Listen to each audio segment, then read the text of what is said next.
happens when an entire nation rushes toward the exits, only to find every gate sealed shut? That question has echoed through Iran since the opening days of 2026, when scenes of chaos at major airports abruptly replaced images of street protests as the clearest symbol of a system in panic.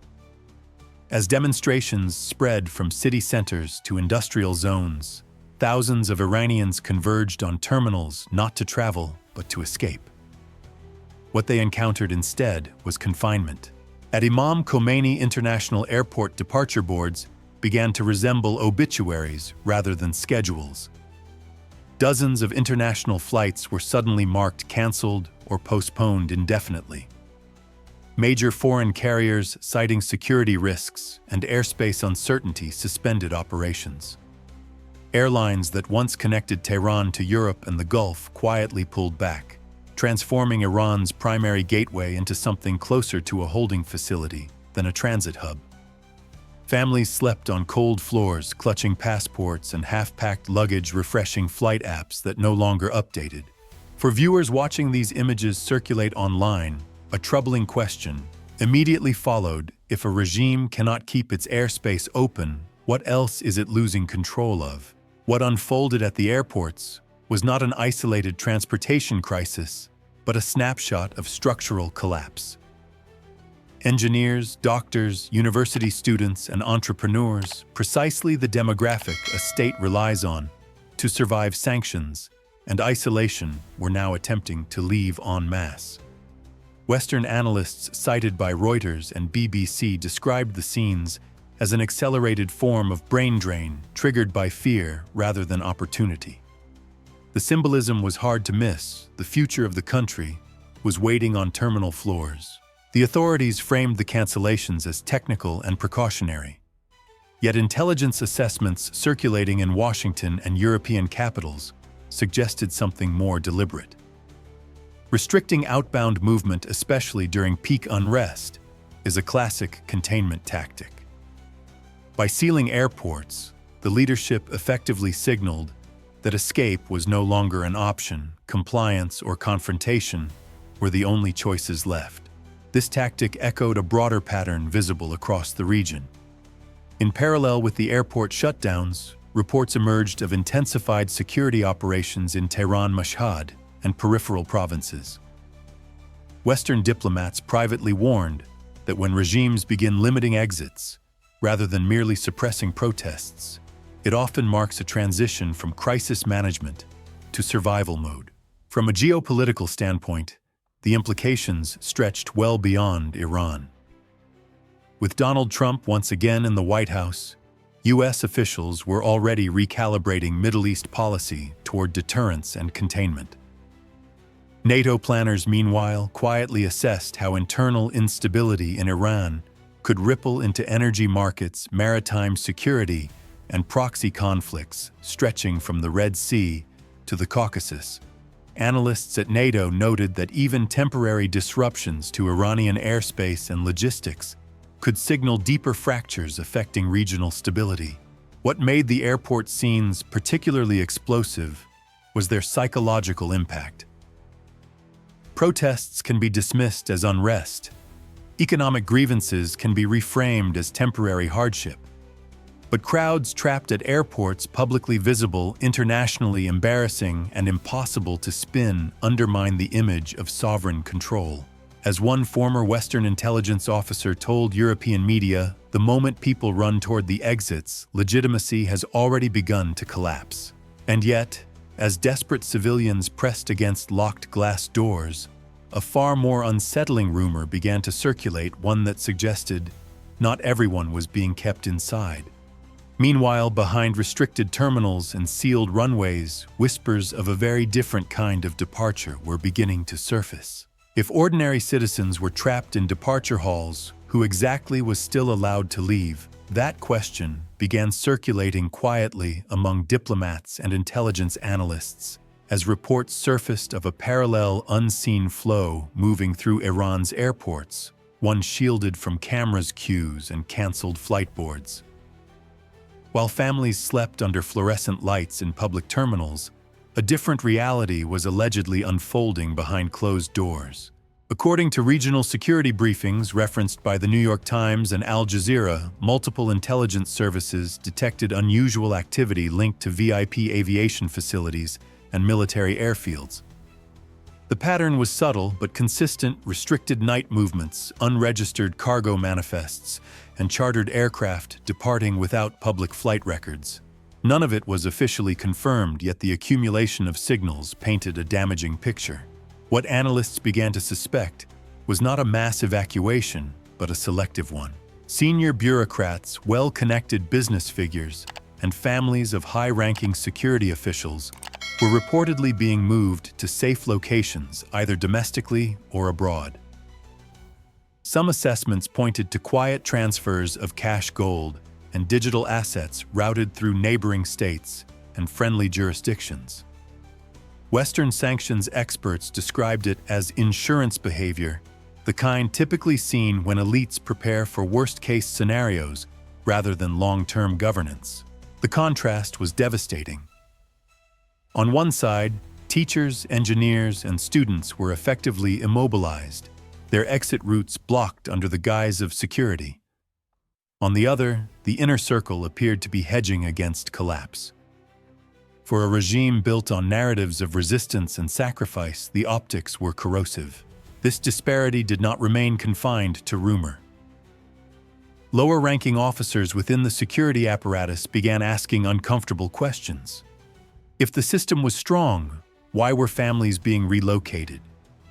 If victory was assured, why the urgency to move assets? Defense analysts cited by Defense News warned that such perceptions can fracture command loyalty faster than street protests ever could. The phenomenon resembles what military sociologists call elite decoupling, the moment when those at the top no longer share risk with the population they govern. History shows that once this phase begins, internal trust erodes rapidly. Orders are questioned, delays multiply, and discipline, especially among mid-level commanders, becomes fragile. Strategically, this development triggered alarms in Western capitals. For NATO planners and U.S. policymakers under President Trump, elite flight suggested instability that could spill outward.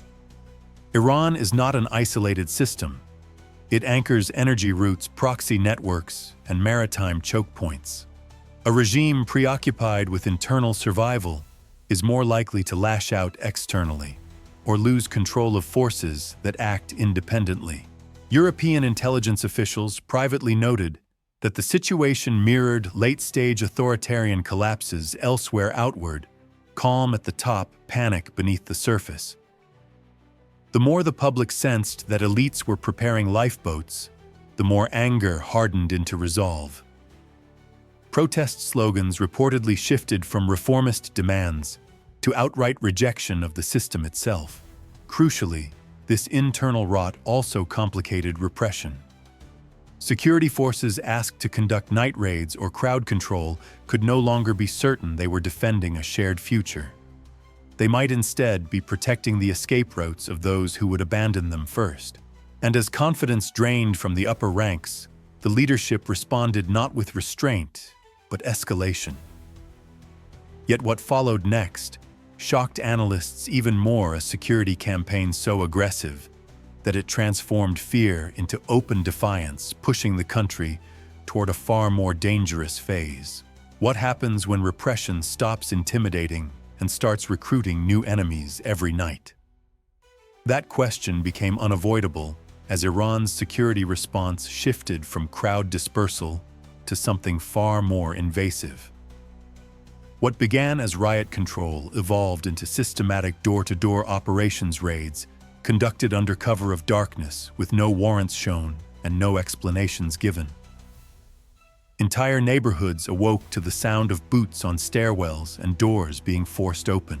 According to documentation compiled by Western human rights monitors and cited by Reuters, the scale of these operations expanded rapidly in Tehran, Mashhad, Zahedan, and several provincial cities.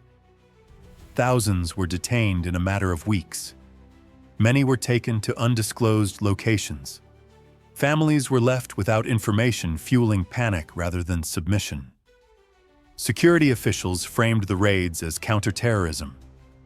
On the streets, they were understood as collective punishment. The strategic miscalculation was profound.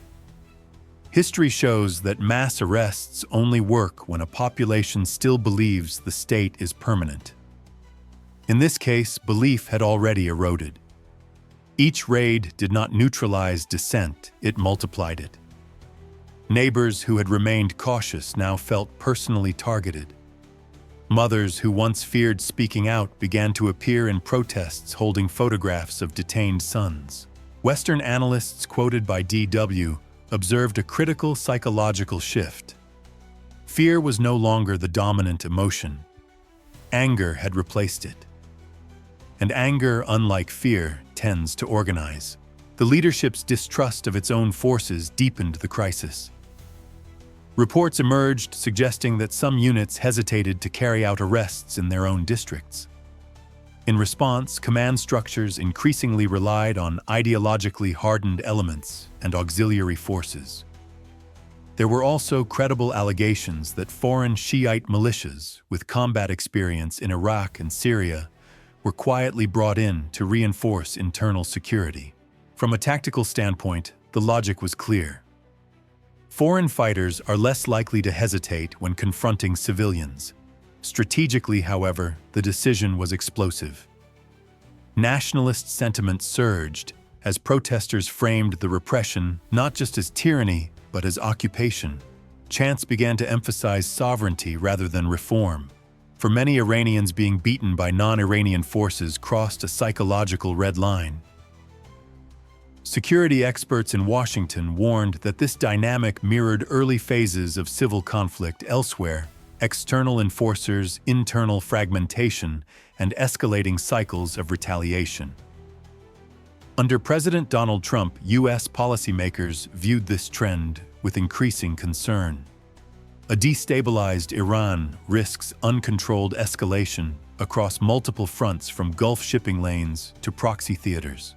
At the same time, resistance tactics began to evolve. In peripheral regions, particularly mountainous and ethnically diverse areas, small groups reportedly shifted toward decentralized actions. These were not organized insurgencies, but signals of adaptive resistance. Analysts at Western defense institutes noted that such patterns emerge when populations conclude that peaceful protest alone no longer protects them. The leadership's response remained consistent: more force, faster raids, broader sweeps. But the results pointed in the opposite direction. Markets closed early, universities emptied, entire districts became ungovernable after dark.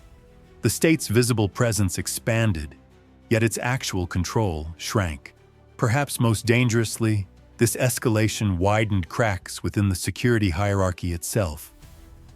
Mid-level officers already aware of elite exit strategies now faced the prospect of being ordered into confrontations that could define them as enemies of their own communities. Loyalty became conditional. Obedience slowed. For NATO and European policymakers, the lesson was stark. A regime that must rely on nightly raids and imported muscle is not stabilizing, it is exhausting itself. Such systems often collapse not from a single blow, but from cumulative overreach. And while the streets burned and prisons filled, another front quietly began to unravel, one that strikes at the heart of state survival. Meanwhile, far from the protest squares, pressure was building where regimes are most vulnerable: inside the economy, and especially within the energy sector that funds everything else. What if the real battlefield was never the streets, but the pipelines that keep the state alive? As nightly raids intensified, a quieter, yet more lethal crisis unfolded beneath the surface. Iran's economy began to seize up in real time. Inflation had already hollowed out purchasing power, but what followed marked a transition from hardship to systemic paralysis. The regime's response, small cash payments to low-income households, was framed as relief. On the ground, it was perceived as an admission of weakness. State media announced emergency disbursements, measured in the equivalent of a few dollars per family. Economists cited by Reuters noted that in an environment of runaway inflation, such payments barely covered basic food staples, let alone rent or fuel. The public reaction was immediate and unforgiving. Many accepted the money and returned to the streets. Others rejected it outright, arguing that dignity could not be purchased with symbolic sums. Yet the most dangerous blow did not come from consumer anger. It came from labor. In Iran's southern energy hubs, workers at oil refineries, gas processing facilities, and petrochemical plants began coordinated slowdowns and strikes.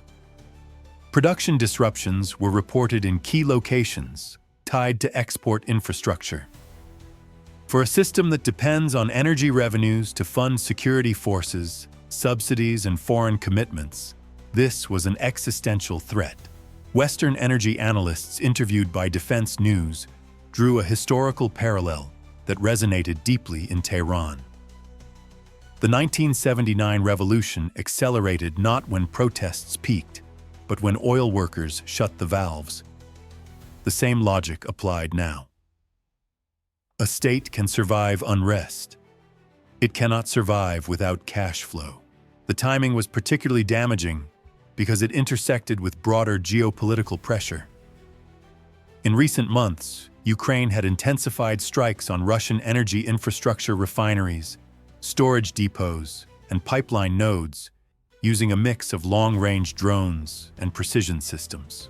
Reporting from BBC and Military Watch magazine emphasized how these attacks disrupted exports and forced Moscow to divert air defenses inland. For Tehran, the lesson was uncomfortable. Energy infrastructure is no longer a rear area asset. It is a frontline vulnerability. Western strategists noted the irony. While Iran's workers were halting production from within, Ukraine was demonstrating how modern conflict can cripple an adversary's economy from afar. Both cases underscored the same reality: energy equals leverage. Under President Donald Trump, U.S. officials privately argued that this convergence reshaped NATO thinking. Protecting energy nodes, diversifying supply, and hardening infrastructure had moved from economic planning to core security doctrine. A destabilized Iran losing control over its energy sector would not only weaken itself, but inject volatility into global markets already strained by war. Inside Iran, the leadership faced a brutal dilemma. Repression was expensive, cash handouts were unsustainable, and every day of halted production drained reserves faster than sanctions ever had. Workers, once cautious, now openly linked economic demands to political change. Slogans shifted from wages to governance. The regime's credibility eroded further as rumors spread that security salaries were being delayed. Loyalty built on payment is fragile. When the money falters, so does obedience.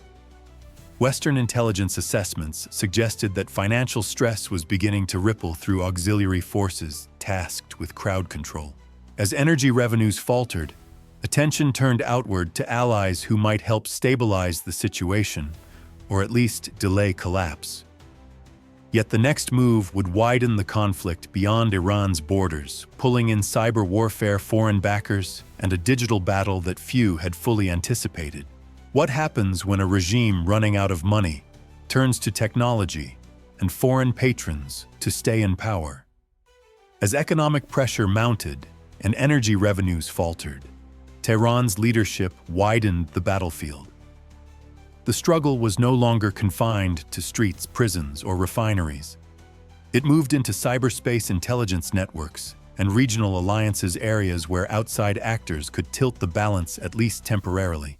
Western intelligence reporting cited by Reuters and Al Jazeera indicated a surge in cooperation between Tehran and Moscow. Russia, already dependent on Iranian drones and munitions in its war against Ukraine, had strong incentives to prevent regime collapse in Tehran. The response was swift and technical rather than overtly military. Cargo flights arriving from Russia reportedly carried advanced surveillance software, crowd control technologies, and sophisticated internet filtering systems designed to throttle communication during unrest. From Moscow's perspective, this was a low-cost investment, stabilizing a partner while refining tools that could later be used domestically or exported elsewhere. For Tehran, it was a lifeline. The objective was clear: silence the streets by cutting the digital nervous system that allowed protests to coordinate and broadcast. Internet blackouts spread city by city. Mobile data slowed to a crawl. Messaging platforms went dark. State television announced temporary disruptions, but residents understood the intent immediately. Yet the outcome defied expectations. Analysts at The Guardian observed that communication blackouts did not pacify the population. They mobilized it. With online channels severed, people poured into physical spaces to learn what was happening. Word of mouth replaced social media. Crowds grew larger, not smaller. At the same time, decentralized technology undermined the regime's digital chokehold. Thousands of satellite-based internet terminals, most notably those linked to Starlink, were reportedly smuggled into the country through informal networks. During blackout nights, protest footage and evidence of crackdowns continued to surface online, transmitted through channels beyond the state's reach. Cybersecurity specialists, quoted by Defense News, described this as a strategic failure of centralized repression. Modern connectivity, once fragmented, becomes nearly impossible to suppress entirely. Every new restriction created workarounds. Every workaround eroded the aura of omnipotence the regime tried to project. Meanwhile, Tehran's external commitments began to fray. Funding delays were reported among regional proxy forces long supported by Iran. Western and Middle Eastern intelligence assessments suggested that payments to allied militias were increasingly irregular. In Lebanon, Yemen, and parts of Syria, whispers of budget shortfalls began to circulate. This mattered deeply for regional security. Iran's deterrence posture has long relied on projecting power through proxies rather than direct confrontation. When money slows, loyalty becomes transactional. Analysts in Washington warned that weakened proxy discipline could lead either to de-escalation or to uncontrolled actions as groups seek relevance and resources elsewhere. For NATO planners and the Trump administration, the implications were double-edged. A financially constrained Iran might reduce external aggression, but fragmentation could also trigger unpredictable flare-ups. Cyber tools shared by Russia further complicated the picture, blending internal repression with lessons learned from Ukraine's digital battlefield. What emerged was a regime stretched across too many fronts at once: streets, economy, cyberspace, and foreign theaters. Each fix created a new vulnerability. Each alliance came with its own price, and as technology failed to restore control, attention shifted to the final arbiter of power in any state under siege. What followed next forced analysts to ask a question with historic consequences. When pressure peaks, where will the country's regular army stand, and will the system fracture from within? When regimes reach the edge, one question outweighs all others: who controls the guns when loyalty begins to crack? As pressure mounted across every domain, streets, economy, cyberspace, and foreign commitments, attention turned to the institution that has historically decided Iran's fate: the regular army. Unlike the ideologically driven security apparatus, the conventional military is rooted in hierarchy, professionalism, and a sense of national continuity. That distinction suddenly mattered. Signals from within the ranks were ambiguous, but consequential. Western intelligence assessments suggested widening frustration among mid-level officers over being sidelined by paramilitary forces and blamed for failures they did not create. Years of preferential funding for elite units had bred resentment. Now, as budgets tightened and missions grew riskier, the imbalance felt untenable. Officers faced a dilemma: enforce orders that pit them against their own communities, or hesitate and risk being labeled disloyal. History weighed heavily on the moment. In 1979, the monarchy's collapse was sealed not by protests alone, but by the army's decision to stand aside. Analysts cautioned against simple parallels, yet acknowledged a recurring pattern: when regular forces doubt the legitimacy of political leadership, coercion loses coherence. Orders arrive later. Compliance slows. Units wait for clarity that never comes. For Washington under President Donald Trump, the implications were stark. A decisive fracture within Iran's military could accelerate regime change or plunge the country into a prolonged internal conflict with regional spillover. NATO planners quietly assessed contingencies involving maritime security, refugee flows, and energy volatility should command structures splinter. Complicating matters further were succession rumors. Persistent reports pointed to behind-the-scenes maneuvering among senior figures, with factions competing to shape a post-crisis order. Such infighting rarely remains contained.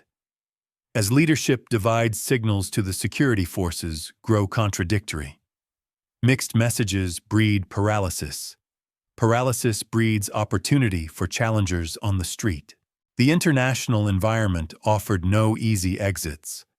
Russia's support had slowed the bleeding, but could not restore legitimacy. Proxy networks, strained by funding gaps, offered diminishing returns. Energy disruptions, both domestic and global, kept pressure on revenues. Each lever pulled to stabilize the system seemed to shorten the timeline instead. What emerged was not a single tipping point, but an accumulation of irreversible choices. Airports sealed to prevent escape, elites hedging against collapse, raids radicalizing neighborhoods, workers choking off revenue, cyber tools backfiring, alliances fraying. The machinery of control still functioned, but without the confidence that once animated it. For many Iranians, the calculation had already changed. Those who could leave tried and were blocked. Those who stayed adapted. Fear no longer dictated behavior. Expectation did.